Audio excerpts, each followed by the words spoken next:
Seja muito bem-vindo a mais um episódio de Os Executivos, o podcast que traz para você sempre vida real, executivo que faz acontecer e que construiu a sua carreira com muito esforço, muito empenho, muita resiliência.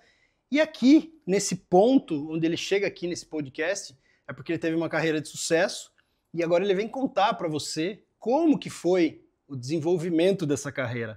Quais foram os perrengues que ele passou, como é que ele passou todas as dificuldades, os desafios e como é que ele chegou onde ele está. Esse podcast é patrocinado pela DGA. DGA é uma empresa de contabilidade que tem foco nacional e internacional. Ela atua no Brasil e em mais de 10 países, inclusive com escritório nos Estados Unidos. A DGA faz BPO contábil, fiscal, folha de pagamento, BPO financeiro, faz planejamento tributário, planejamento sucessório e atua com multinacionais. É a empresa que você precisa para cuidar do teu negócio. E hoje estou novamente com uma convidada. Tá vindo muita mulher aqui, galera, né? Tá impressionante isso. A mulherada tá dominando tudo. 90% dos podcasts que a gente tá gravando aqui são com mulheres excepcionais, que fizeram uma carreira incrível durante a sua vida toda. E hoje eu vou fazer uma introdução muito rápida, muito simples, porque o currículo dela é muito pequeno. Deu só 8 páginas de profile aqui dela. Então vai ser impossível ficar lendo. Eu vou só apresentar quem é a Malu e explicar o que ela faz agora. E ela vai contar um pouquinho pra gente, primeiro, da carreira dela, um pouquinho sobre a empresa que ela está atuando hoje, que é uma empresa multinacional alemã incrível. E ela vai contar um monte de coisa interessante pra gente, porque a gente fez aqui um bate-bola antes. E nesse bate-bola, ela já... Eu falei, vamos para um podcast rápido, porque tem muita coisa para a gente explorar aí.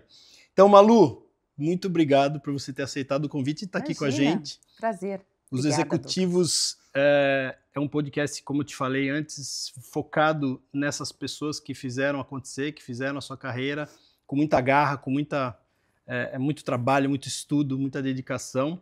E a Malu é nada mais, nada menos do que vice-presidente de comunicação corporativa da Bayer. E ela acabou de assumir um novo posto dentro da Bayer, adicionalmente, que ela vai contar pra gente aqui no Agro. Então, eu não vou ficar aqui falando dos 25 anos de carreiras que você tem, Johnson & Johnson e tudo mais. Conta pra gente um pouquinho. Obrigado por você ter aceitado o convite. Seja muito bem-vinda. Puxa, olha, eu fico super feliz de estar aqui. Quero agradecer você pelo convite, quero agradecer a Catherine por ter me indicado para estar aqui. Eu acho que esse é o primeiro grande ponto que a gente mais faz na nossa carreira, que eu não só admiro, mas que eu dou muito valor, é a construção das relações que a gente faz, né? Então, e olha só, eu estou aqui porque a Catherine, que era CFO de uma multinacional, que conhecia a CFO da Bayer, a querida Yana, que hoje foi promovida na Bayer, está em Singapura. Elas se conheciam e aí a Yana me convidou para participar de uma conversa com mulheres CEOs de empresas alemãs. E enfim, e aí isso Conexão fez... é tudo na vida. Conexão é tudo na vida. As Legal. Relações que a gente constrói são super importantes. Conexão então, e comunicação, né, Malu? Olha, depois que eu estou apaixonada por esse novo Papa, porque uma das primeiras coisas que ele falou foi que comunicação é super relevante para a gente construir relações, para a gente fazer negócios, para a gente construir parcerias duradouras, para a gente se entender, né? Para a gente evitar narrativas que destroem, não constroem. E, além de tudo, ele joga tênis. E eu sou absolutamente apaixonada por esporte, porque eu também entendo que o esporte nos ajuda, trazem valores que são importantes e nos ensinam no mundo corporativo. Bem, então, meu nome é Malu Weber. Eu sou mãe do Pedro, tá? A gente tem que começar a falar daquilo que é mais importante na nossa vida. E é um guri que também me ensina muito. A gente acabou de passar pelo Dia das Mães e eu escrevi um post no LinkedIn. Ele falou: nossa, mãe, eu fiquei tão impactado pelo que você escreveu lá. Mas é verdade, eu acho que a maternidade me ensina sobre liderança mais do que qualquer cargo que eu já ocupei. Então, eu sempre começo falando por ele, até porque a gente está vivendo um momento que tem nos fortalecido e nos unido muito, que é o falecimento do meu marido, pai do Pedro, e a gente está vivendo ainda esse momento de luto, faz quase 2 anos que o Celestino faleceu, mas ele também é responsável por eu estar onde estou hoje. Sempre foi um grande parceiro, foram 35 anos de convivência, né, de casamento, muito feliz, a gente era feliz e a gente sabia, então eu sempre começo falando muito dos dois, porque também o Celestino me ensinou muito, ele foi diretor executivo de multinacional, também sempre um grande líder, então, e um grande incentivador de que eu crescesse na carreira, porque ele sempre dizia, eu quero que a gente esteja juntos, pelo nosso amor e não por qualquer outro motivo. Então, eu estou aprendendo hoje a fazer o outro lado que eu nunca fiz muito bem. E eu entendo que a nossa vida é um eterno aprendizado. Você fala, puxa, ela construiu uma carreira. É uma jornada, Douglas. Eu cheguei até aqui, mas eu entendo que eu preciso aprender muito mais, como você falou. Acabei de assumir, nem atualizei meu LinkedIn ainda. Eu acabei de assumir uma posição no agronegócio, então cuidando do agro na Bayer, América Latina. Muito que aprender. Com todos os meus colegas. Hoje eu vou receber, vou ganhar uma botina, então eu realmente quero aprender a deixar minha marca no campo, mas a gente só faz isso também com conexões e com a colaboração de tanta gente. Legal, muito bom. Incrível, bom, você está passando aí um momento difícil, mesmo assim você está aqui, você está enfrentando, está aceitando novos desafios, eu acho que isso é a vida, né, Malu? Eu acho que a vida traz para a gente uma série de aprendizados através dos desafios que a gente vive todos os dias, né? Mas eu queria voltar um pouquinho nessa história, queria começar te perguntando, eu fiz uma pequena investigação sobre você, né, naturalmente, e uma das perguntas que eu tenho aqui é assim, do balé ao boardroom, né? Ou seja, você saiu, me conta um pouquinho essa história, como é que foi? E assim, o que mais me interessa saber aqui, que eu acho que os nossos ouvintes têm muita dúvida sempre como é que a Malu construiu, como é que a Malu chegou onde chegou e, óbvio, sempre terão novos desafios e a gente espera que sempre a gente esteja crescendo. Mas assim, quais foram as escolhas que a Malu fez, né? Quer dizer, aqui já tem, na primeira pergunta, quer dizer, você fez uma escolha de sair, de repente, acho que era bailarina, enfim, e você tomou decisões. Como é que foi tomar essas decisões? Você olhando para trás hoje, as decisões você tomaria da mesma forma? Como é que começou a tua história? É muito interessante quando te perguntam, né? Puxa, você faria de novo exatamente como você fez? Faria. Porque, primeiro porque eu não conheço outro caminho e foi exatamente esse caminho que me fez chegar até aqui e eu sou muito orgulhosa de tudo que eu construí, com os meus erros, com os meus defeitos, com os meus tombos, que não foram poucos e não são poucos, né? Porque a vida é feita de ciclos, de altos e baixos, e hoje, mais madura, a gente consegue olhar para trás e ver o quanto que eles me fizeram chegar até aqui, o quanto que eles me forjaram para chegar até aqui. E você trouxe a questão do balé. Quando eu tinha 4 anos, meu pai me colocou no tênis e minha mãe me colocou no balé. Aos 7, eu estava participando de festivais de dança e campeonatos de tênis. E aí foi, acho que, a primeira grande escolha da minha vida que eu tive que fazer. Meu pai até hoje diz que o mundo perdeu, claro que pais exageram, tá? Mas que o mundo perdeu uma grande tenista. Mas eu fui para dança. Aí eu cheguei a fazer faculdade de dança. Eu sou de Curitiba, no Paraná. E lá, eu não sei se ainda existe, mas tinha faculdade de dança na PUC, em Curitiba. E eu cheguei a fazer faculdade de dança. E foi incrível. E fiz Teatro Guaíra, Estúdio D,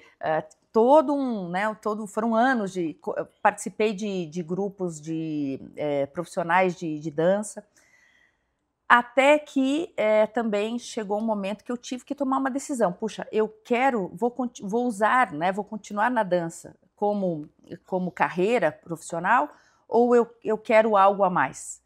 e eu entendi que eu não seria uma bailarina profissional com o sucesso que talvez eu esperasse, o que eu gostaria, e que talvez fosse importante eu pensar em outra, em outra profissão que também me desse, que me trouxesse felicidade, porque acho que no final do dia o que a gente quer é ser feliz. Né?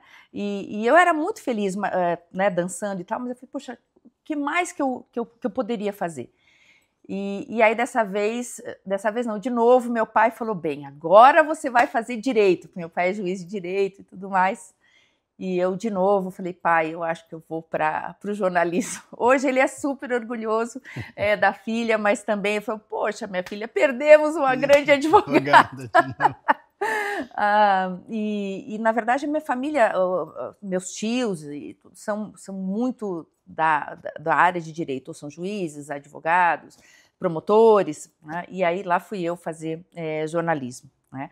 E então foi muito, a gente está sempre fazendo escolhas, e quando você faz escolha, claro que escolha já diz, você está deixando de lado alguma coisa, né?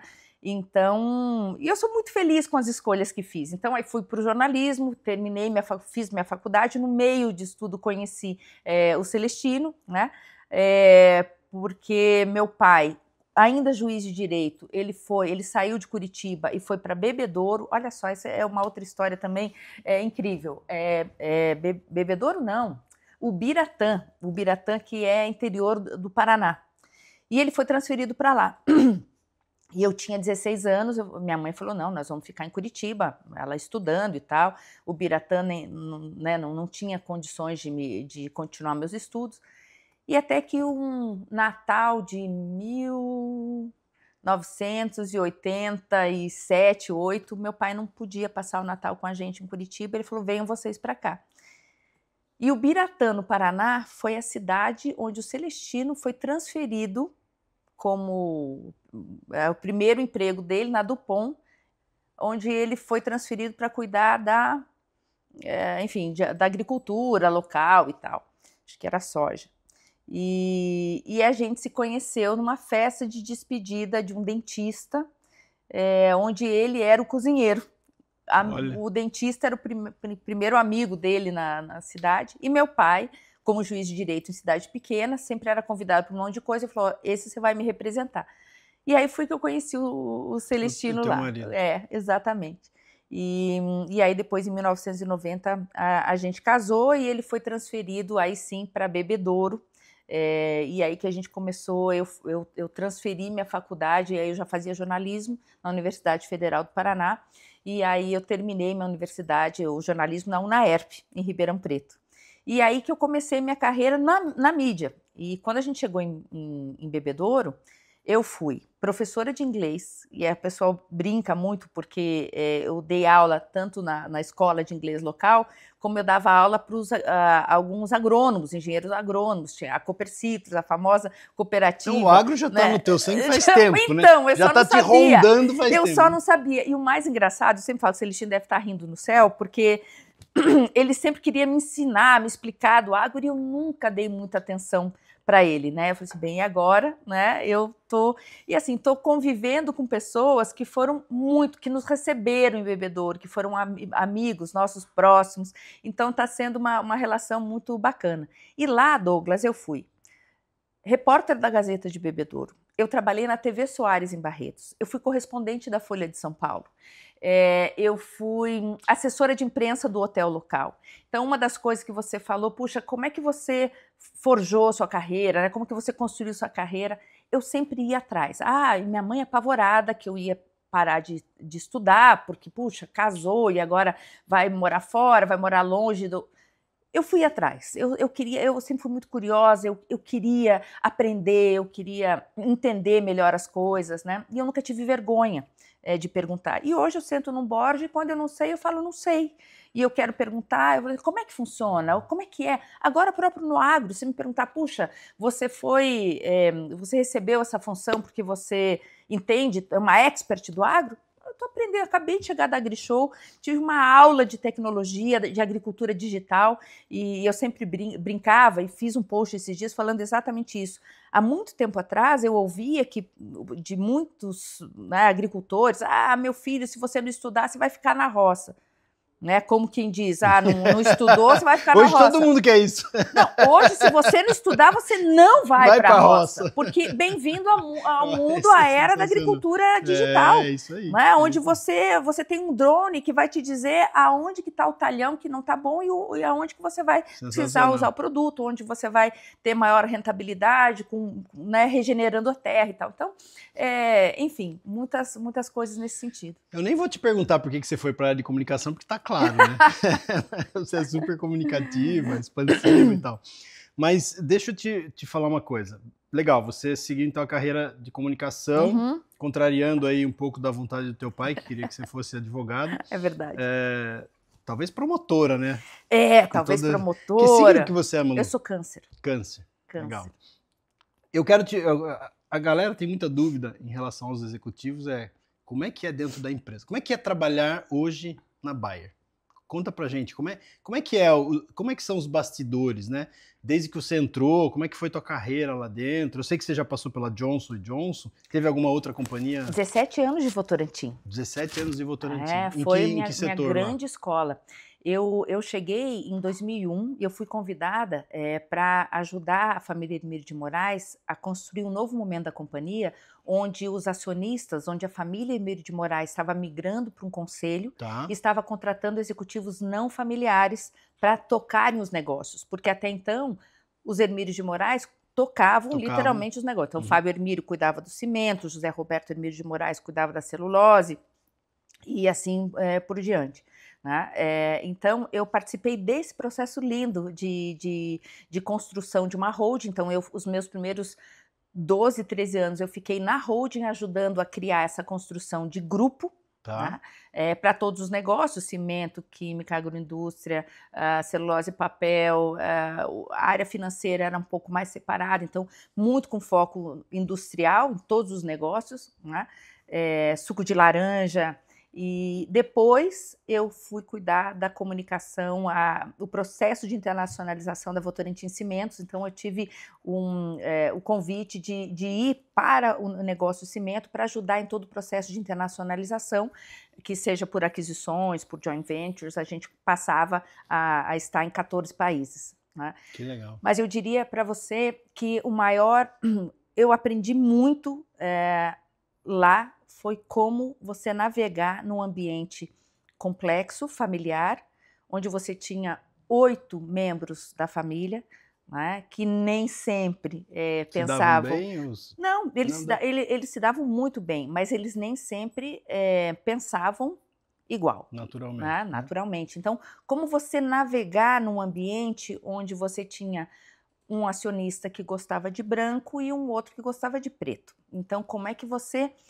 E assim, eu levei muita cabeçada aqui, porque na época, quando eu entrei, a governança não estava super estruturada. Então, você não tinha um presidente, né, que depois chegou. Tal. Então, éramos os acionistas e eu cheguei como uma gerente de comunicação interna e depois de comunicação externa e tudo mais, mas esse convívio com os acionistas foi meu maior presente, e foi graças a eles que eu também forjei meus valores corporativos, né? Aqueles valores que eu chamo de inegociáveis, né?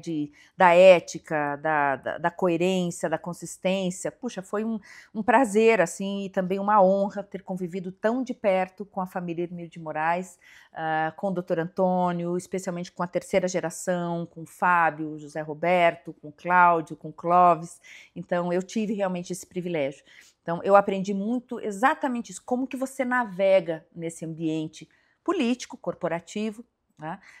Sabendo que nem sempre existe um consenso. E como isso é que faz também... isso?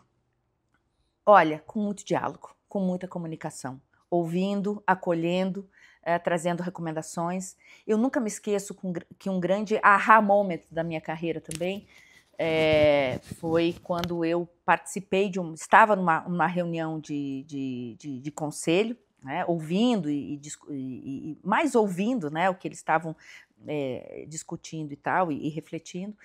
E um dos acionistas me fez um pedido, algo muito simples para eu fazer, mas eu não concordo, eu achava aquilo que não fazia o menor sentido. Mas acionista, na minha cabeça, né, ainda no início da minha carreira corporativa, acionista pediu, mandou, a gente obedece. Eu saí da sala, não me aguentei e falei com um dos diretores, né, que na época, para quem eu reportava diretamente, falei assim, Maurício, eu não concordo com o que o acionista está me pedindo. Ele falou, não concorda por quê? Por causa disso, disso, disso. Ele falou, mas por que você não trouxe isso? Eu falei, nossa, eu posso? Ele falou assim, não, acho que você não entendeu qual que é o seu papel aqui. Né? Ninguém aqui entende mais de comunicação do que você. Então, é o seu papel trazer a sua recomendação. Se eles vão aceitar e seguir, aí é outra história. Não é você que vai tomar a decisão final, mas o seu papel é trazer a recomendação. Eu falei, nossa, ok. Então, eu comecei a me preparar cada vez mais para sempre levar a minha opinião, para sempre levar a minha recomendação, que nem sempre realmente, e nem até hoje, é a recomendação aceita, mas eu vou assim, olha, essa é a minha recomendação, por causa disso, disso, disso, se a gente não for por aqui, pode acontecer isso, isso, isso. E eu nunca me esqueço a primeira vez que aquele mesmo acionista estava numa discussão e de repente ele vira para mim e fala, Malu, o que você acha? Quase que eu respondi, eu acho que eu te amo, porque você está me perguntando a minha opinião. Né? Então foi também um momento assim muito bacana para mim. Falei assim, puxa, ele perguntou a minha opinião, ou seja, a minha opinião matters, né? Importa, é relevante. Né? E a partir daí eu comecei a me preparar cada vez mais, obviamente muito feliz quando eles aceitavam e um pouco frustrada, obviamente, quando eles diziam... Natural, né? Mas tudo bem, mas aí eu ficava, olha, se a gente não for por aqui, pode acontecer isso. E quando acontecia, a minha vontade era vontade... Lembra daquele desenho? Eu lembro da mãe, eu te disse. Mas não precisava. Mas foi importante também acontecer isso, porque aí eu também fui construindo, acho que é um outro ponto importantíssimo, né, quando a gente senta num board, confiança. Você vai construindo confiança, né, a partir do diálogo, a partir de entender né, todos os stakeholders, todos os públicos, a expectativa de cada um e como que você vai navegar dentro. Então, assim, não tem fórmula, né? Mas é através do diálogo, de você conseguir entender o que está sendo dito, mesmo quando não existem palavras, o que cada um quer, as suas expectativas, e você vai trazendo contexto a partir do que é relevante para eles, mas o que é relevante para a sociedade, o que deveria ser a melhor recomendação, os impactos de tudo isso. Então você vai criando repertório, você vai aprendendo e conhecendo cada vez mais. Eu sempre digo que a gente precisa entender o que é relevante para o outro.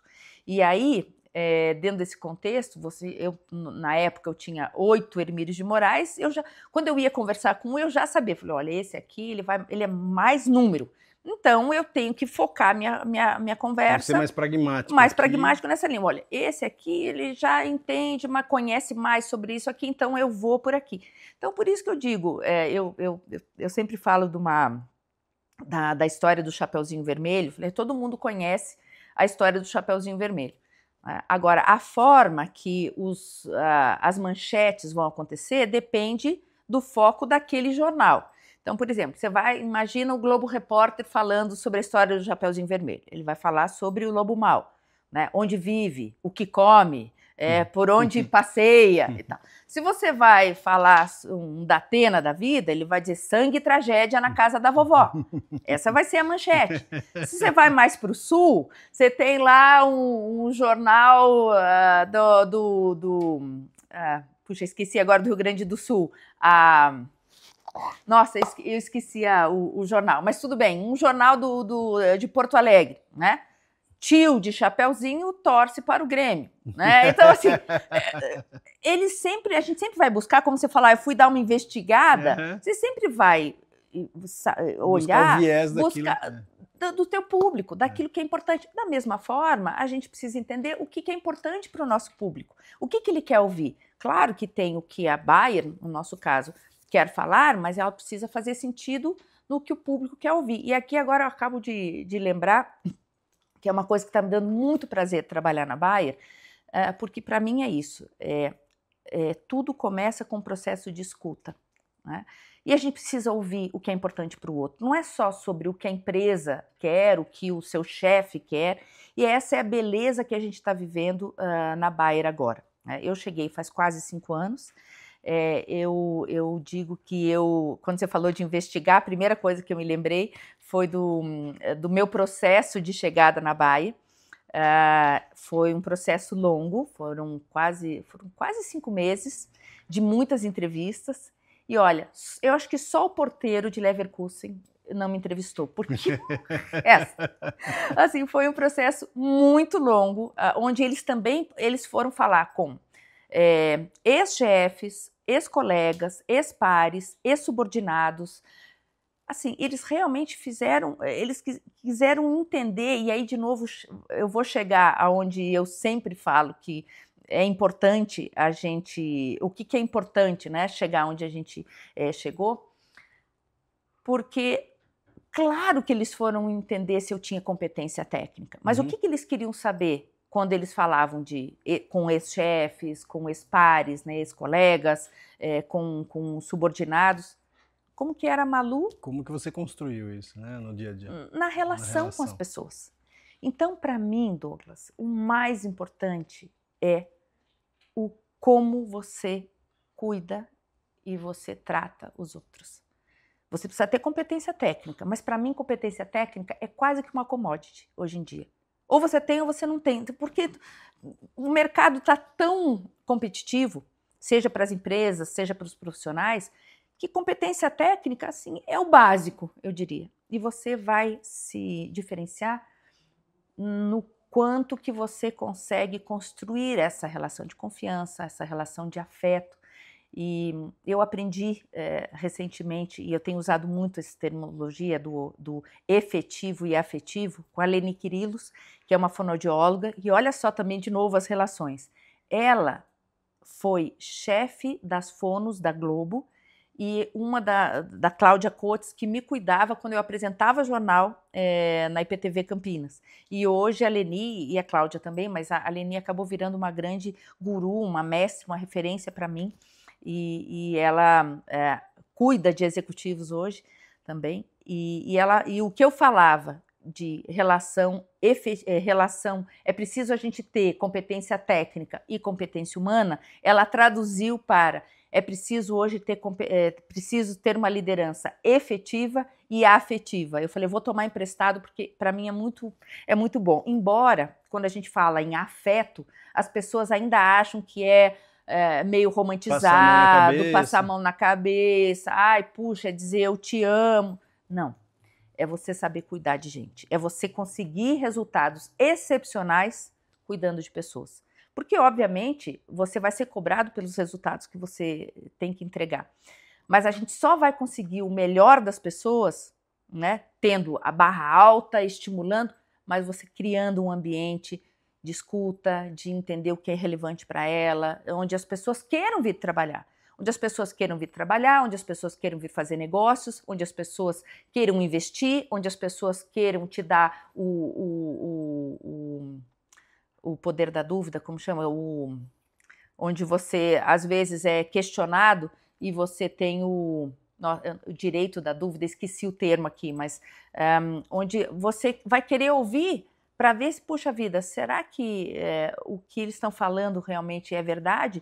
Poxa, mas eu conheço tanto a Malu ou a Bayer, vamos ouvir o que ela tem para nos dizer, né? Então, seja, o benefício da dúvida. O benefício da né? dúvida. Quer dizer, um ambiente, você diz muito sobre isso, né? De ter um ambiente onde as pessoas se sintam bem, onde as pessoas se sintam livres para pensar, agir, porque você sabe que a estrutura cuida de você, né? O teu chefe, o teu diretor. Eu digo sempre uma frase para as pessoas que trabalham comigo, eu digo assim, né? De uma forma muito simplista, obviamente, mas eu digo assim, veja, quando você chegou, você entrou pela porta da frente. Se você um dia decidir sair e faz Saia parte por do ela jogo, também. saia pela porta da frente. Ou Lindo, eu seja, falo isso pro meu filho também. faça o melhor de você aqui, isso. porque você não está fazendo pela empresa, você está fazendo por você. você. Você está construindo a tua história. É isso. E a tua história, ela vai refletir no teu futuro, porque isso. lá na frente alguém vai querer saber dessa história e vai querer saber como você se comportou durante o período que você estava aqui. Então, assim, e eu acho que isso que trouxe muito para mim, o desenvolvimento da minha carreira veio muito dessa filosofia, né?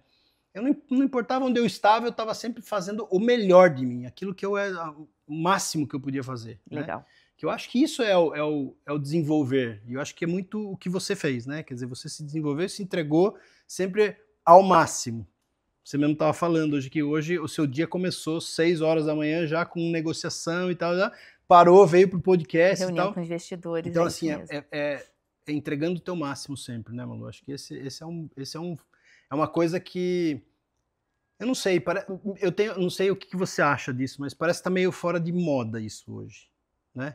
Como é que é lá na Bayer isso hoje? Como é que vocês lidam com isso? Porque você me falou nos bastidores aqui, você me falou, lá a gente hoje toma decisões com o funcionário no centro. Perfeito. É isso, né? Com o funcionário e com o cliente. Né? Explica pra gente, como é que é isso?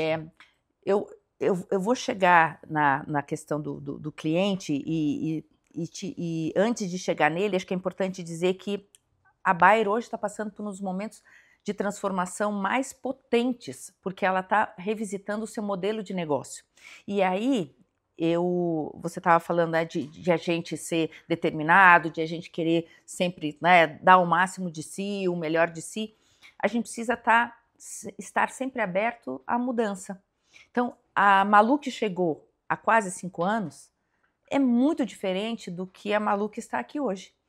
Porque eu também tive que me adaptar ao que a empresa precisa, ao que o time precisa. Ao que o mercado exige. Ao que o mercado precisa. Então, puxa, a líder que eu sou hoje é diferente da líder que eu fui, por exemplo, na Votorantim ou na Johnson, ou em outros lugares. Por quê? Porque a gente está mudando e a gente tem que estar aberto a essas mudanças, porque tem uma sentença meio clichê, mas é isso, a única certeza que a gente tem, né, além da morte, é a mudança, que o mundo está em constante evolução e a gente tem que estar aberto para isso. Então, eu cheguei no meio da pandemia na Bayer para ajudar a fortalecer a estrutura corporativa da Bayer. Né? Você estava na Johnson? Eu estava na Johnson, eu fiquei 2 anos e meio, acabei saindo da Johnson, eu fiquei 8 meses entre Johnson e Bayer. E foi aí, nesses 8 meses, que eu também fortaleci meu lado, minha versão docente. Eu comecei, a SPM me procurou, e ela falou, olha, a gente está aí vivendo uma pandemia, a gente gostaria de lançar um primeiro curso online em comunicação, Master de Comunicação Transmídia, que está indo para a 11ª turma, que assim, é um bebê, é um filho que eu tenho muito carinho. Eu acabei deixando de dar aula em outras instituições, porque agora com uma nova posição, as coisas, né, ficam mais, a gente fica com menos tempo. Mas dar aula é algo que me faz muito bem. Eu não sei por que motivo a gente chegou no dar aula, agora me enrolei toda. Não, porque você estava comentando da mudança, né? Então você saiu da Johnson, veio para Bayer, mas aí você chegou na pandemia. Então você chegou na pandemia. Isso. E aí então eu fiquei 8 meses. Então, isso é uma outra coisa. Eu estou no meio da minha menopausa e tenho, às vezes, eu esqueço. Olha, eu esqueço o que eu estou falando. E você sabe quando eu dou palestra, porque eu dou palestra também, dou aulas, e quando eu começo a minha palestra, eu digo, olha, gente, tenho 2 coisas aqui que é importante a gente falar. A gente estabelecer uma premissa. Eu estou no meio da minha menopausa e pode acontecer 2 coisas. Eu começo a suar e pingar sem parar, mas eu estou bem.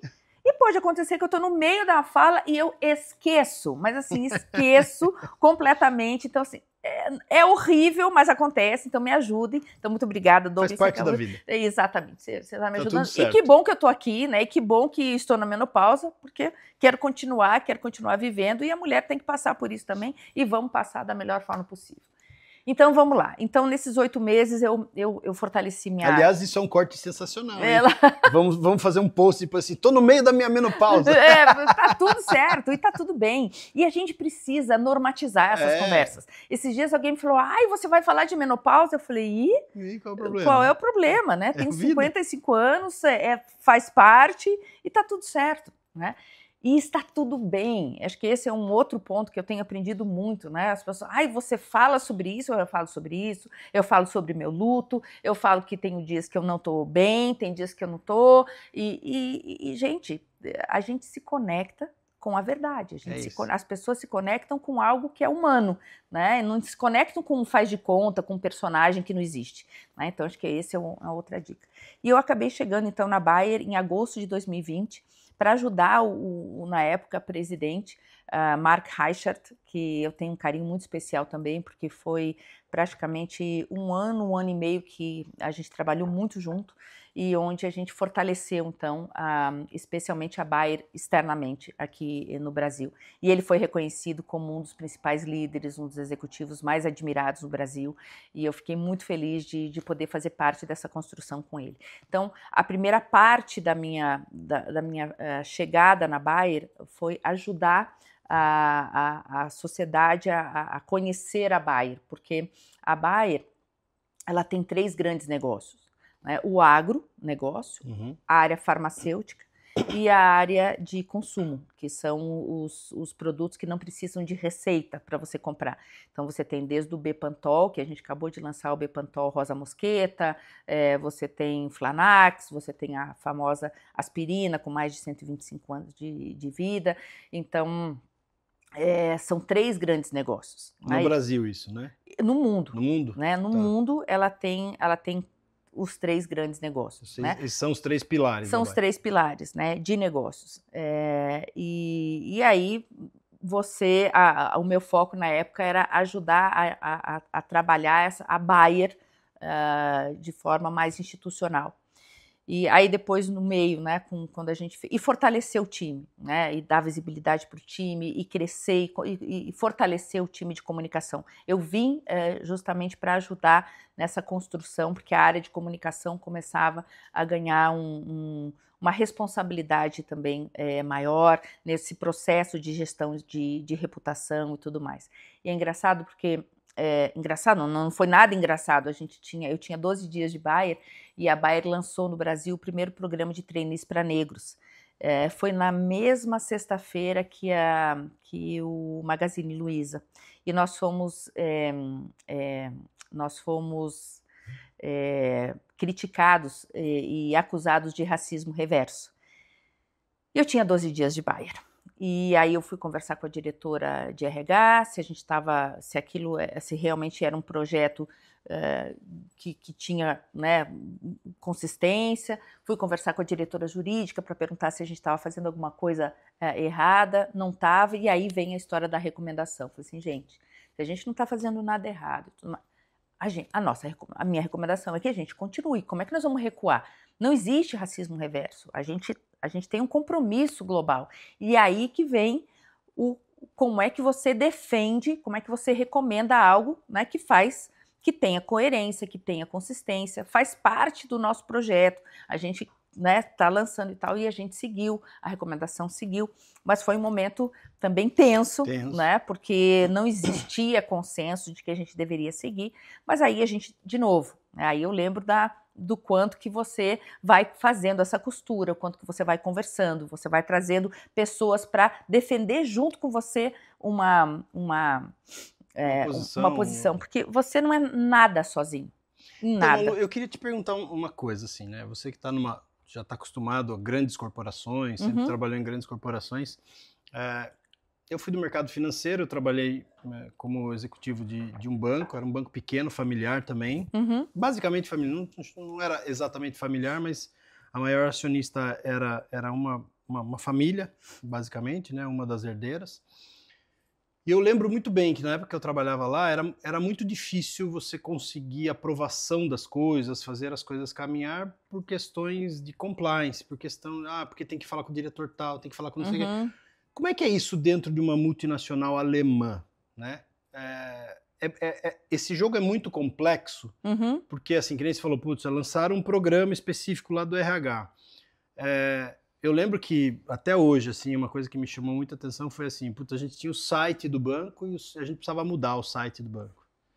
Eu tentei durante um ano mudar o site do banco. Você desistiu? E eu não consegui mudar. E eu já era vice-presidente do banco nessa época. Não, porque a área de compliance precisa aprovar, porque precisa mandar não sei porquê, o diretor não sei da onde, e a coisa rodava e a gente não conseguia sair com uma aprovação uníssona de que aquilo precisava mudar assim, assim, assado. Como é que funciona isso dentro de uma grande corporação alemã, que você tem presidente na América Latina, você tem presidente global, você tem presidente para tudo quanto é lado, que nem você mesmo falou, agora você está com 4 chefes, né? Você tem 4 superiores. Como é que funciona a dinâmica disso? Como é que a Malu lida com todas essas... Douglas, eu não acho que é complexo, eu acho que é intenso. Tá. E sim, demanda tempo. Mas eu diria que são formas diferentes de você trabalhar numa empresa completamente vertical, como o caso da Votorantim, onde eu fiquei por 17 anos, de uma empresa completamente matricial que está revisitando seu modelo de negócio para ser cada vez mais matricial ainda. Né? Onde a gente não quer hierarquias, mas como você falou, o foco é no cliente, e quando a gente está falando de comunicação interna, a gente está falando do funcionário, quer dizer, é o que ele quer, não é o que o teu chefe quer, não é o que o acionista deseja, não. Traz valor para o cliente, então é para esse caminho que a gente vai. Né? E aí você me faz lembrar quando eu decidi sair da Votorantim, que foi uma das decisões mais difíceis da minha vida, porque você sair de um lugar que você não é feliz, que você não gosta e que você não está bem... É fácil. É muito fácil. Agora, eu lembro até hoje, minha mãe dizia assim, eu não acredito que você vai sair, que você vai deixar o doutor Antônio. Ela dizia, mas como? Você é a Malu da Votorantim. Eu falei, justamente por isso, porque eu preciso conhecer outro modelo de negócio que não um modelo familiar, embora absolutamente profissionalizado, que eu inclusive acompanhei essa evolução, mas eu preciso conhecer uma outra empresa. Ter uma outra experiência. Uma outra experiência. Foi aí que eu fui para Johnson, que realmente assim, foi um dos desafios que mais me tirou da minha zona de conforto, porque foi para uma empresa, primeiro para uma multinacional, que os chefes globais não tinham a menor ideia quem era Malu, completamente matricial, onde você realmente tinha muitos chefes, muita gente, e que não me conheciam. Então eu saí de um lugar onde era respeitada, admirada, valorizada, né, conhecida, para um lugar que ninguém sabia quem eu era, e num mercado que representava muito pouco para o negócio da empresa como um todo. Mas uma decisão dessa que você tomou, é uma decisão... a motivação foi essa? Quer dizer, eu preciso experimentar algo novo? Eu preciso conhecer algo novo. Foi isso que me fez sair. Essa era a motivação principal. Foi isso que me fez sair, porque assim, eu já estava com 45, 46 anos, e eu falei, puxa, eu só vou ser reconhecida por a Malu da Votorantim, uma empresa familiar e tal, não vou conseguir, como é que eu quero, de novo, aquela linha, puxa, eu estou feliz aqui, mas, puxa, eu talvez gostaria de mais, eu queria conhecer, queria aprender outras coisas, né? Foi aí que eu nunca me esqueço, tive um almoço com o Fábio Hermílio e disse, olha, foi em janeiro, e em agosto eu fui para Johnson.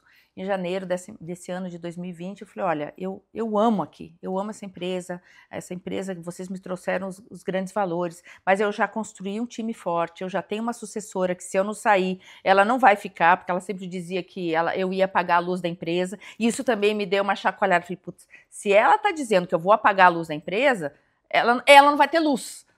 Nesse sentido, quer dizer, puxa, se eu vou ser a última a sair, então ela não está vendo espaço. Então, eu realmente precisava. Então foram várias coisas. Eu falei, olha, eu tô deixando tudo pronto. Tem sucessor, tem uma equipe forte, né, já tem uma estrutura, não precisa mais de mim.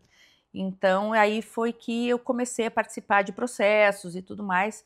Eu recebi 4 convites e o que mais me fez chamar a atenção foi a Johnson, porque era uma empresa multinacional, matricial, né? Eu fiquei encantada com o chefe, e para mim líder é algo muito importante, né?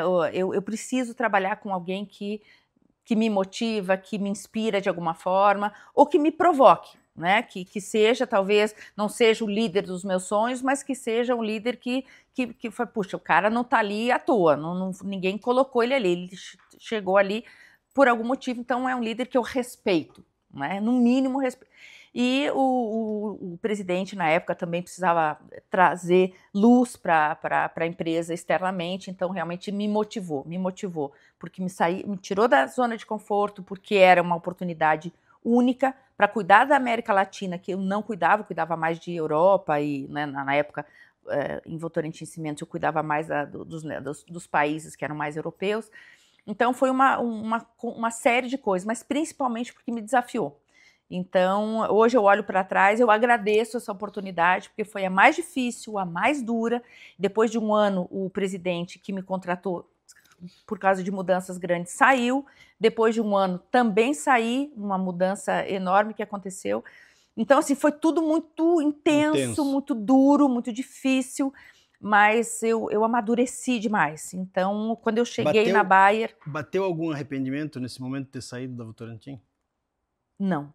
Não? Por incrível que pareça, não. Eu senti, eu falei, meu, que mundo é esse? Né? Mas engraçado, nunca ninguém me perguntou isso. E eu tô te respondendo de cara, eu nunca senti que pena que eu saí, porque eu queria, então assim, de novo, eu queria muito, então eu fui sabendo que era uma escolha. Eu sentia falta, eu sentia saudade, falei, puxa vida. Mas assim, eu era feliz e sabia, e eu vim para cá porque eu quis. Então agora segura o tchan, levanta, sacode a poeira e dá a volta e vai.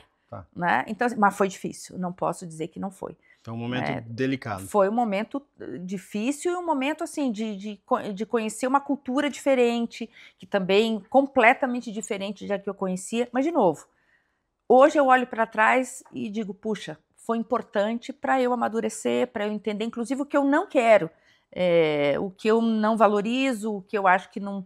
Né? Mas de novo, foi super importante para mim, me forjou, me amadureceu, me fez crescer. E aí que eu fui na Bayer. Então, os 2 primeiros anos na Bayer, muito focado nesse momento corporativo, institucional. Tá. Aí veio o AVC do meu marido, eu fiquei 1 ano morando com ele praticamente no hospital. E aí Você já estava dentro da Bayer. Eu já estava dentro da Bayer, e eu sempre digo que foi a forma mais dura, mais difícil na minha vida, mas que foi a melhor resposta para o modelo de liderança que eu acredito. Porque depois de 2 anos eu já tinha tornado um time absolutamente autônomo, independente, forte, com visibilidade no mundo todo, né? E eu lembro que eu meio que choquei a Bayer quando eu cheguei, porque às vezes tinha uma reunião, por exemplo, com o presidente e tal, e eu enviava alguém do meu time, que estava mais pronto, melhor preparado para falar daquele assunto. Aí a pessoa falou, não, mas não vai você? Eu falei, por que eu? Não, mas você é a líder. Eu falei, não, mas quem sabe mais sobre esse tema não sou eu, é ele. Então, o que eu fico feliz é que a gente está num momento de revisitar um modelo de negócio, que o modelo de liderança passa pelo modelo que eu sempre acreditei, de menos hierarquia e mais... assim, tanto o estagiário quanto o VP, eles podem ter ideias brilhantes. Eles só precisam ter um espaço onde eles sejam reconhecidos pelas pessoas que são, e não pelo cargo que ocupam. Eu escrevi um artigo que eu particularmente gosto muito, acho que recentemente eu escrevi para o Meio Mensagem. Eu tenho uma coluna chamada Women, existe uma coluna no Meio Mensagem chamada Women to Watch, e eu escrevo para ela, e eu escrevi um texto, um artigo chamado O Crachá Faz Mal à Saúde? E eu acho que faz. Porque as pessoas muitas vezes te tratam pelo crachá que você tem e não pela experiência ou pela pessoa que você é. Então, o convite que eu faço é tira o bendito do crachá, porque você está VP. Eu estou VP hoje, amanhã eu posso estar desempregada. Eu posso estar numa outra posição. Então, quando a gente tira esse crachá e trata o outro como uma pessoa onde você quer realmente entender e ouvir as ideias, ou ela te desafiar para alguma coisa, Eu acho isso muito importante. E é esse momento que a gente está vivendo. Eu acredito muito nisso, porque isso eu prego dentro da nossa empresa também, porque assim, como eu te falei, né, no final do ano eu estava CEO da empresa, hoje é meu sócio. Legal. E esse foi um momento chave para a gente, assim, porque alguns anos atrás, de uma forma um pouco diferente, meu sócio também, né, eu trouxe ele como sócio, ele começou trabalhando com a gente, acabou virando sócio e tal. Legal. E a ideia era exatamente essa, de ele vir evoluindo e tal. E ele chegou num determinado momento para mim e até me questionou, falou, cara, mas assim, né? E agora? E o protagonismo? Vai estar sempre você e tal. E eu falei para ele, eu lembro até hoje, assim, eu falei assim, ó, Thiago, o nome dele, né, nosso sócio, que hoje é o CEO da empresa. Uhum. Eu falei, Thiago, ó, entenda uma coisa, eu não sou o CEO da DGA. Eu estou o CEO da DGA. Boa. Porque isso para mim não quer dizer nada. É um momento que eu estou Perfeito. aqui e eu espero que você se prepare para você estar CEO no meu lugar. E quando você estiver preparado, significa que eu fiz o meu trabalho. É isso. Eu fiz o meu trabalho de trazer, de fazer alguém aqui dentro evoluir, assumir o meu papel e eu vou para outros projetos, outros desafios. Né? E aí que surgiu, inclusive, nasceu os executivos. Então eu acredito muito nesse modelo, eu acho que é isso. Mas não é fácil, porque a gente viveu, especialmente uma empresa alemã, uma empresa mais formal, a gente viveu um modelo mais hierárquico, né, de comando e controle, de eu falo, você obedece, e eu vim, inclusive, para meio que desafiar esse conceito. E eu lembro que a diretora de RH, na época que estava conduzindo o meu processo, ela falou assim, olha, Malu, por incrível que pareça, tem 4 finalistas para sua vaga. 3 muito parecidos, que assim, vão seguir o modelo Bayer.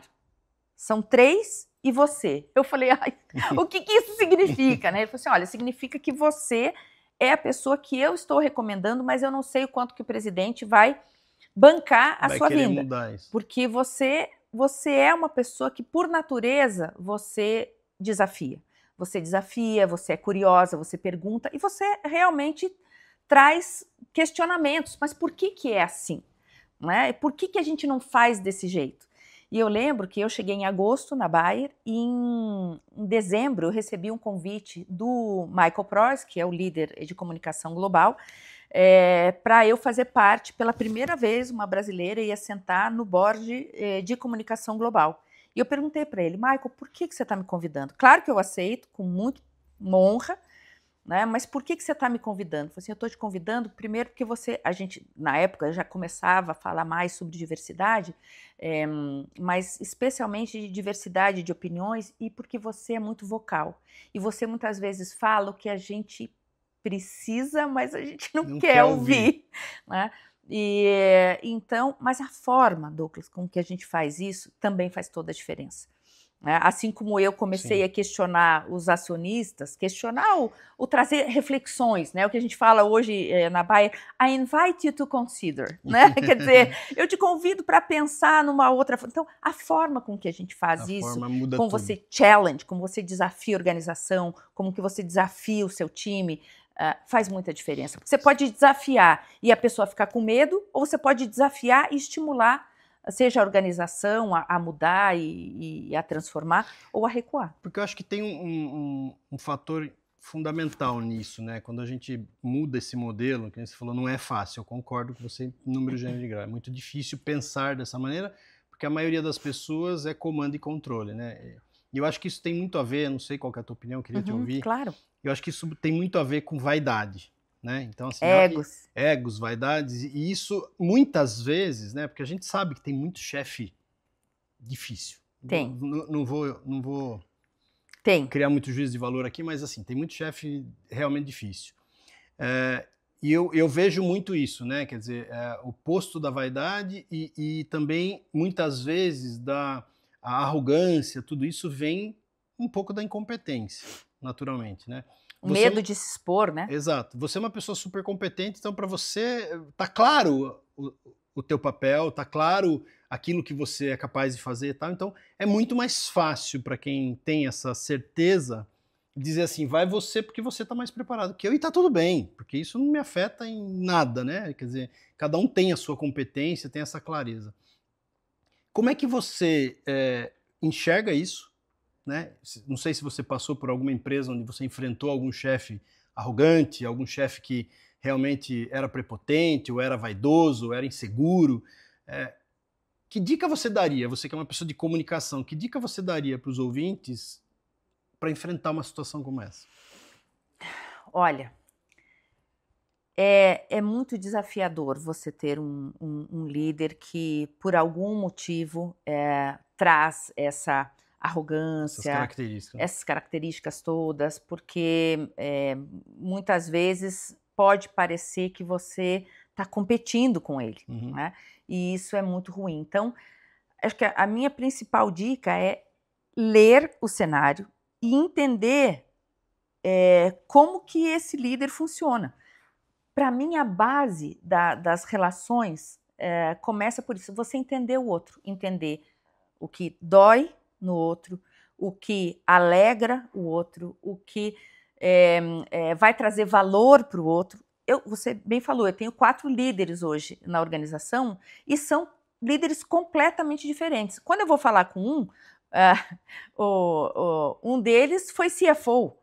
Ele é absolutamente pragmático, né? Então eu preciso falar de uma forma mais pragmática, né? O outro já consegue entender, né, olhar de um todo.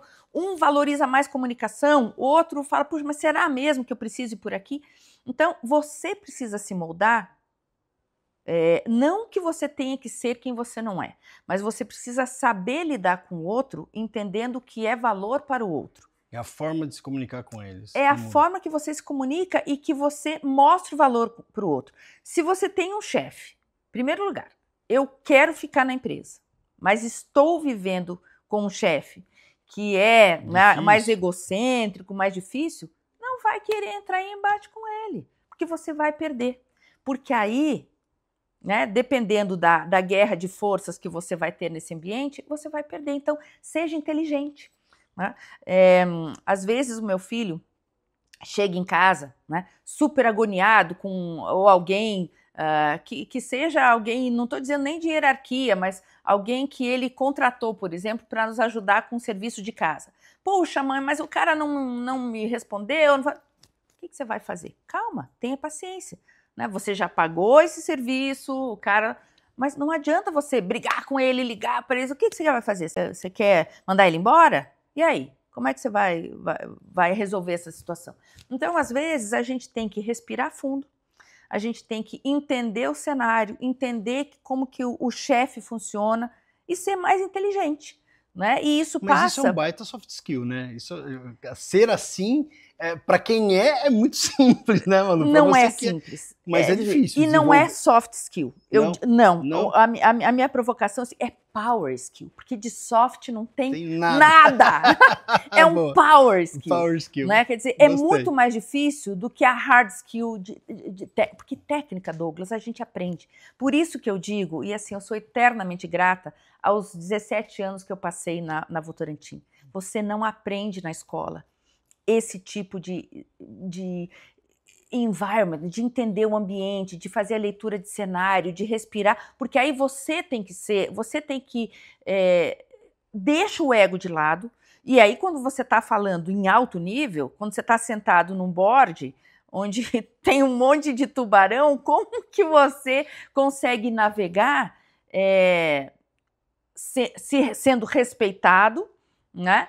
Mas, puxa, deixa sabe, a prepotência, porque assim, a arrogância, a prepotência, o ego, sinceramente, nunca vi chegar em lugar nenhum. Uma hora cai, uma hora aquilo vai te impedir. Agora, se você é uma pessoa que todo mundo gosta, uma pessoa que sabe, que não tá ali para querer bater de frente com você, você vai ganhar mais espaço. Mas você não acha que todo esse comportamento, o fundamento dele é a insegurança?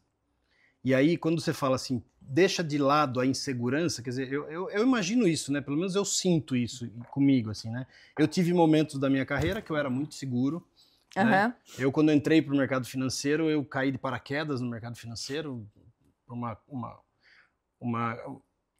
linha da história ali que aconteceu e tal, acabei entrando. E eu cheguei muito inseguro. E a insegurança, e eu cheguei já num cargo importante e tal, com uma insegurança mais elevada por conta de não saber aquele mercado, não conhecer aquele mercado, não saber o que, como é que aquilo, como que era a dinâmica daquilo e tal. Então você acaba, eu faço essa reflexão, né? Eu volto na minha história o tempo todo para dizer assim, o que eu aprendi daquilo lá, né? Deixa eu entender o que eu aprendi. E não dá para deixar de lado a segurança, né? Porque a insegurança, porque ela existe. Ela existe, você tá ali, ela tá ali, né? No seu gut ali, ela tá mexendo com você. Então assim, óbvio que a coisa foi acontecendo e é incrível, porque depois que eu saí do mercado financeiro, que eu olhei para trás e falei, meu Deus, esse momento eu fui inseguro, eu agi dessa maneira porque eu estava inseguro, eu fiz isso, eu tive esse comportamento e tal. E aí hoje, com mais idade, inclusive com mais experiência, a gente olha para isso e fala assim, nossa, por que eu fiz isso? Porque eu era inseguro, é coisa da idade, do momento e tal. Hoje eu não tenho mais essa insegurança, né? Ah, mas eu tenho. Você tem? Muita. Eu não. Eu tenho, para algumas coisas. Não, óbvio. Eu acabei de assumir um novo posto, né, uma nova posição para cuidar da comunicação do agro de toda a América Latina. Então, assim, mas a insegurança para mim... Mas é que você já tem bastante experiência. Tenho experiência. Isso ajuda muito. Ok, mas, por exemplo, se você me perguntar, você entende tudo do agro? Não. Não, claro não que não. entendo. E eu deixo claro isso. E não me sinto menor por isso. Né? Mas, assim, talvez a insegurança que a gente está falando aqui puxa, será que eu posso expor que eu não sei? Exato. E é isso que me ajuda a conquistar o outro. Porque eu não chego em nenhum lugar dizendo, não, porque eu sou a dona da verdade. Eu sou a dona da verdade, eu sei. Eu quero construir junto, eu quero co-criar. Mas é um ponto que você levanta que o Márcio Santos, que é o meu chefe Brasil, presidente do Grupo Bayer Brasil e também do Agro Brasil, ele fala, uma das coisas muito bacanas sua, é que você, mesmo sentada onde você está, sentada num board, você não tem nenhum problema em pedir ajuda, em perguntar, em trazer dúvida, né? E isso ainda é raro. Né? Porque as pessoas... Incrível isso, né? Pois é, as pessoas têm medo de se expor, têm medo de mostrar uma fragilidade. E aí vem talvez a outra insegurança que a gente está comentando aqui, porque uma coisa é a insegurança de mostrar fragilidade, e que eu não tenho. Mas eu tenho insegurança quando eu sou chamada para uma reunião, por exemplo, para discutir um tema que, puxa, eu não domino muito bem. Então, eu vou insegura, mas por outro lado, eu vou dizer, gente, olha, não entendo muito daqui, ou, se eu preciso tomar uma decisão, eu me cerco de gente muito melhor do que eu. E eu não tenho nenhum problema com isso. Na verdade, a tua insegurança vira grande força tua, né? É isso. Nossa, você falou tudo. O que eu não sei, eu deixo claro que eu não sei, e eu peço ajuda. Então, acho que essa é uma outra dica. Você fala, puxa, as pessoas pedem dicas e tal. Eu não paro de pedir ajuda. Eu estou sempre pedindo ajuda. Isso conecta você com todo mundo. Todo mundo está sempre disposto a ajudar. Quando você pede e demonstra que você precisa da ajuda. Eu preciso realmente de ajuda, seja para liderar, seja para... Hoje, por exemplo, quando me perguntam, puxa, me fala qual é a melhor técnica de comunicação nas mídias digitais. Vou chamar o Thiago do meu time. Ele sabe muito mais do que eu. Né? Porque o meu papel mudou. E eu não tenho nenhum problema de dizer que não sei. Então, acho que é um pouco você por aí. Você engatou aí o próximo assunto que eu queria amarrar aqui, eu queria dar uma pivotadinha nessa conversa, que é assim, eu até anotei aqui, né? Como é que, para os nossos ouvintes aqui, como é que alguém que é dono de uma pequena empresa ou de um negócio menor e tal, como é que você acha que ele deveria investir em comunicação dentro do cenário atual, onde a comunicação é muito forte nas mídias sociais, né? A mídia virou hoje o grande canal de comunicação, o grande canal de exposição das marcas e de negócio e de movimento. Como é que hoje você, com toda a experiência que você tem, olhando para esse cenário novo, onde está vindo inteligência artificial, Sim. Quer dizer, você nunca sabe se você está ali, o que você está vendo é real ou não é, se foi construído, se não foi, se aquilo... Como é que você diria para o pequeno empresário, um pequeno ou médio empresário, para investir em comunicação na empresa? Qual que seria o caminho? Qual seria o modelo ideal, assim, de uma forma simples, objetiva, Manu? Em primeiro lugar, ele precisa entender como ele quer ser percebido. Para o mercado ou interno? Tanto faz. Interno, desculpa. Tanto faz. Né? Tá. O primeiro passo é como que eu quero ser percebido. Né? Eu preciso entender o que eu quero. Né? Como é que eu quero que as pessoas me vejam. Né? Eu quero focar em inovação, eu quero ser percebido como uma empresa que inova, eu quero ser percebido como uma empresa que cuida. Não que você não possa fazer tudo isso, mas você precisa entender, é isso. Assim, eu sou uma empresa do quê? Eu sou uma empresa que eu quero vender transporte, eu sou uma empresa de veículo ou eu quero dar mobilidade? Eu quero ser mais inspiradora, eu quero... O que eu quero? Quem sou eu? Acho que esse é o primeiro ponto, né? Qual que é o meu propósito? Né? Por que eu existo? Então, acho que primeiro é uma discussão, deixar muito claro isso, né? O que eu quero, qual que é o meu propósito, como é que eu quero ser percebido. Depois, eu preciso entender quem são os meus principais públicos com os quais eu vou me relacionar. Claro, tem o meu funcionário, tem o meu cliente, tem o investidor, tem a imprensa, tem a comunidade, tem o governo, tem, enfim, o fornecedor. Quem são os meus principais públicos? E como é que eu quero me relacionar com eles também? Né? O que eu quero construir? E aí depois sim a gente precisa pensar bem qual que vai ser a minha estratégia de comunicação para conversar com eles e o que eu tenho para comunicar, porque eu também muitas vezes as pessoas acham eu não vou falar com a área de comunicação porque eu não quero comunicar isso. Não, saber, ter uma estrutura de comunicação não significa que você vai querer comunicar. Às vezes, muitas vezes, entender o que comunicar ou o que não comunicar, quando comunicar, onde comunicar, com coerência, com consistência. E só comunicar se você tem alguma coisa para falar que realmente vai trazer valor para quem? Para o outro. Né? Então, e aí, obviamente, criar toda uma estratégia de comunicação com o colaborador, com a imprensa, você construir e preparar os executivos para se posicionar. Eu sempre digo que uma newsletter jamais vai fazer um papel que um líder. Né? Seja o líder para comunicar e engajar seu funcionário, seja para construir confiança com um investidor ou com um cliente. Comunicar é sobre construir confiança, é sobre estimular, é fazer com que eu queira trabalhar nessa empresa, trabalhar no seu time, investir nesse time, investir nessa empresa, né? Respeitar e admirar essa empresa. Né? É uma jornada, é um processo de construção contínua. Não é complexo, mas ele é intenso. Ele precisa acontecer o tempo inteiro. Né? É estar sempre dialogando, ouvindo, ampliar sua escuta. Né? Eu sempre digo que é entender como eu quero ser percebido, conhecer como realmente eu sou e criar uma estratégia de comunicação onde eu consiga diminuir esse gap. Porque a hora que você consegue, né, ser percebido do jeito que realmente você quer ser percebido, é maravilhoso, mas acontecem muitas vezes pedras no meio do caminho, uma gestão de crise. Então, como é que você se posiciona frente a uma crise? Como é que você responde a uma demanda da sociedade? Então, você precisa estar sempre pronto para ouvir, para entender e conhecer o que realmente as pessoas esperam de você. Isso é gestão de reputação. Numa empresa pequena, que não tem uma estrutura de comunicação, como uma multinacional Claro. E tudo mais, você acha que é o dono que tem que fazer esse papel? Pensa numa empresa pequena, sei lá, 10 colaboradores, Sim. 20, 50 colaboradores. Sim. É o dono que tem que fazer esse papel da comunicação? Como é que você sugere, se você pegasse um desafio desse hoje?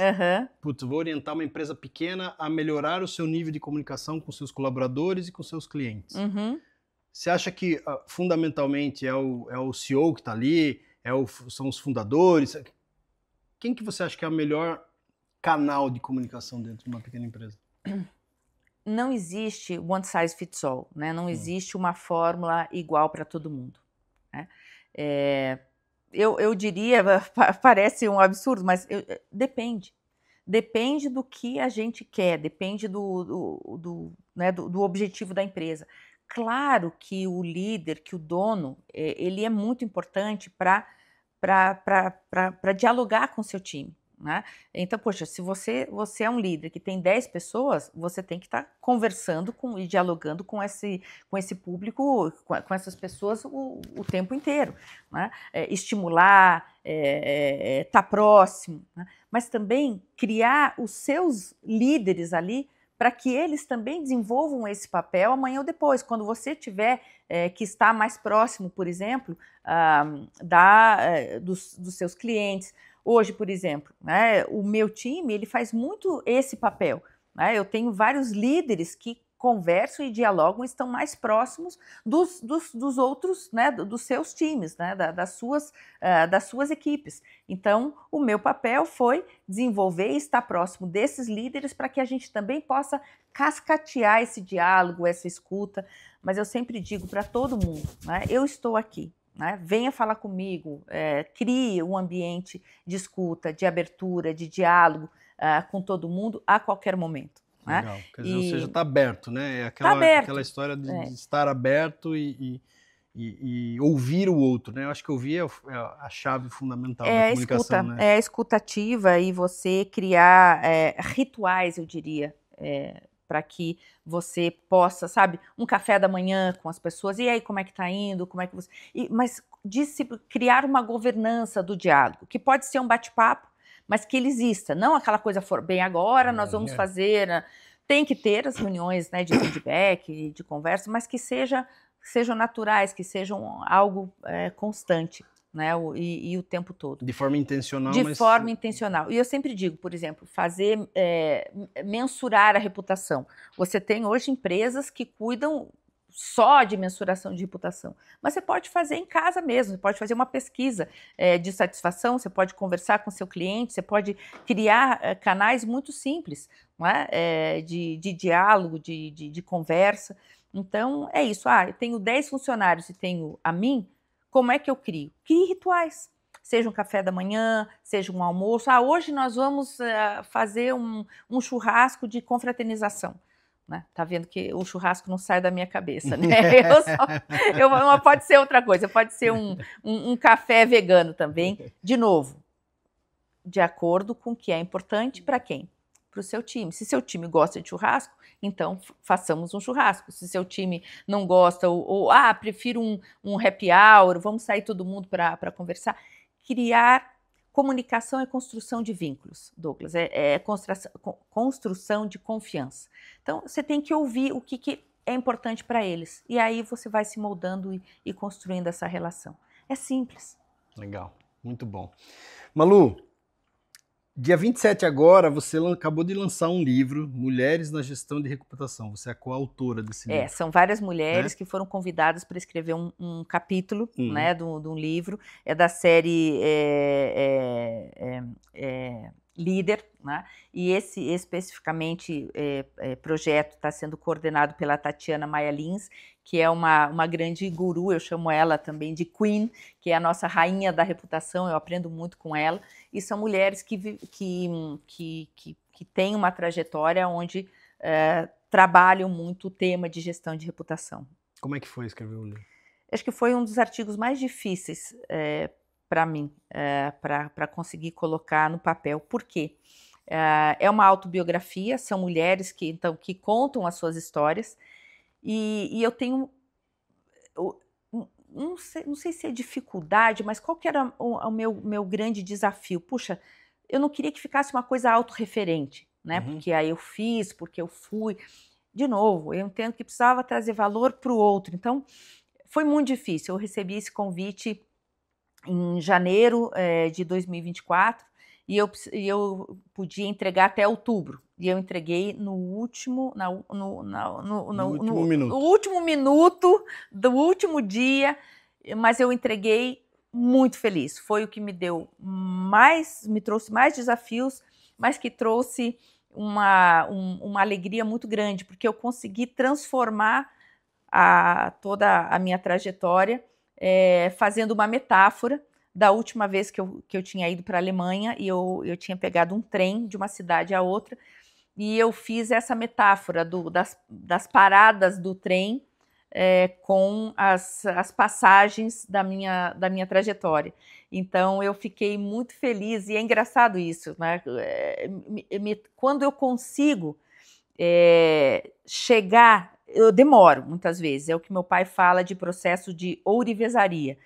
Porque você tem uma ideia, você coloca no papel e aí você fica, né? Você vai trabalhando, você vai laborando ali e tudo mais. E quando eu consigo chegar naquilo que eu acho que é a grande sacada, me traz um prazer, uma alegria.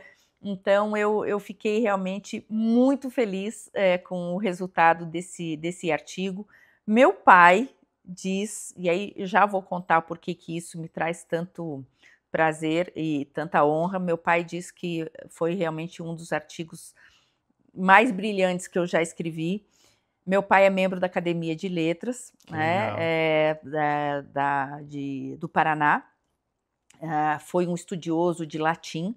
Ele acaba de escrever a segunda edição do livro Nossa Língua, Nossa Pátria, que não deixa de ser uma enciclopédia da língua portuguesa, que eu tenho muito orgulho dele. Acho que foi o livro da vida dele, na verdade, né? Que ele estudou muito para escrever. Então, ele é uma pessoa que tem uma régua altíssima, né? E então eu fico muito feliz de ele, e obviamente tem dedo dele ali também, porque eu escrevo e mando para ele, pai, por que não, né? Dá uma olhada aí, eu faria o mesmo, vai por aqui, vai por ali. Então também é uma grande inspiração para mim. Legal. A minha mãe também foi, ela escreveu, vai fazer 1 ano agora que ela faleceu, mas era uma pessoa também muito com muita sensibilidade na escrita, e sempre me aplaudia para os meus textos.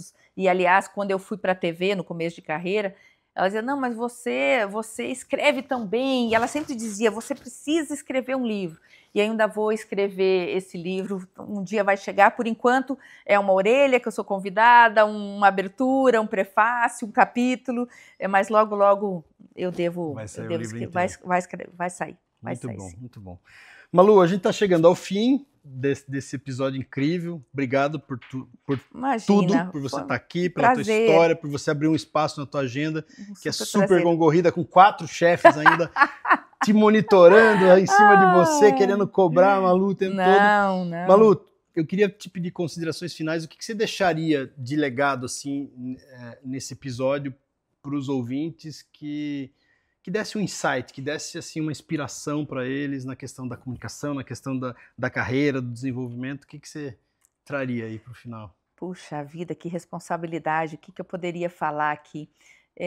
Eu acho que eu acho não, isso é uma outra coisa que eu sempre corrijo, eu sempre falo pro pessoal, executivo não fala que acha, porque você não acha nada, você tem convicção, você tem certeza, você acredita. Acho é uma palavra ruim, então eu começo já me corrigindo e dizendo que não falem a palavra Pare acho, de achar, parem tenha certeza. Achar. Ou convicções, ou acredite, né? Eu acredito, eu tenho convicção, mas eu acho que...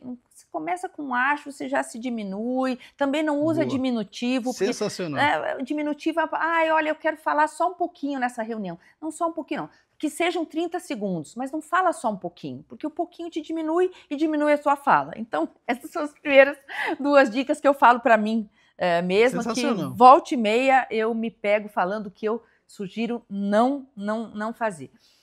Precisamos estar sempre com essa abertura para o novo, para novos desafios, para aprender, para não ter vergonha de pedir ajuda, de dizer que não sei. A forma com que a gente faz as coisas, sim, vai fazer muita diferença.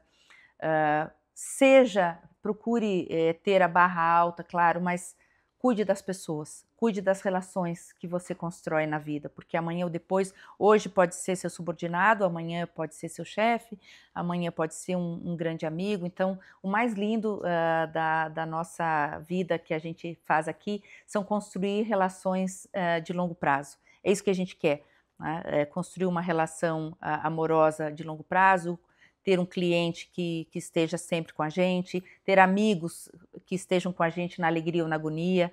Então, meu convite é desse ser efetivo, de você realmente ser bom no que você faz, mas sem deixar de ser afetivo, não no sentido pejorativo, mas nem glamuroso, mas ser afetivo no sentido de entender o que é relevante para o outro.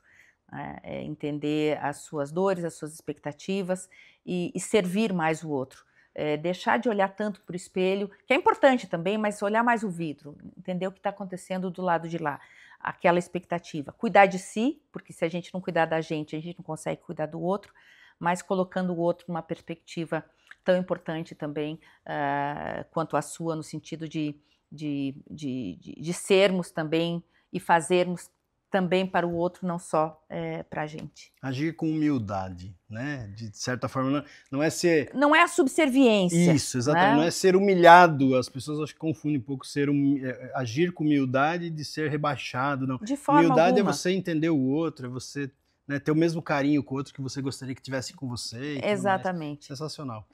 Malu, isso. Muito obrado. Foi prazer, delicioso conversar com você. Que trazer bom. Essa experiência Da mesma aqui. forma também me trouxe lembranças ótimas e sempre a vontade de querer continuar seguindo em frente numa jornada de acertos e erros e aprendizados. Sucesso cada vez mais para você. Para você também. Um beijão. E vamos esperar o livro, hein? Pode esperar, eu venho aqui para contar dele. Combinado. Estamos combinado. Valeu. Então foi isso, você assistiu mais um episódio de Os Executivos, a gente trouxe a história incrível da Malu, ela te deu vários insights, comunicação é tudo na nossa vida. Se você aprender a se comunicar, você aprende a navegar pelo mundo, pelos vários universos e mundos que existem no planeta Terra, né? Porque as pessoas, cada uma delas é diferente, e se você aprender a se comunicar na língua de cada um, você navega com muita mais facilidade. Então é isso. Aproveita que você está aqui assistindo, não esquece de clicar no sininho, de assinar o nosso canal, de compartilhar. Se esse episódio fez sentido para você, compartilha com os teus amigos, porque a gente quer cada vez mais você aqui com a gente assistindo e compartilhando esse conteúdo incrível dos executivos. Até a próxima.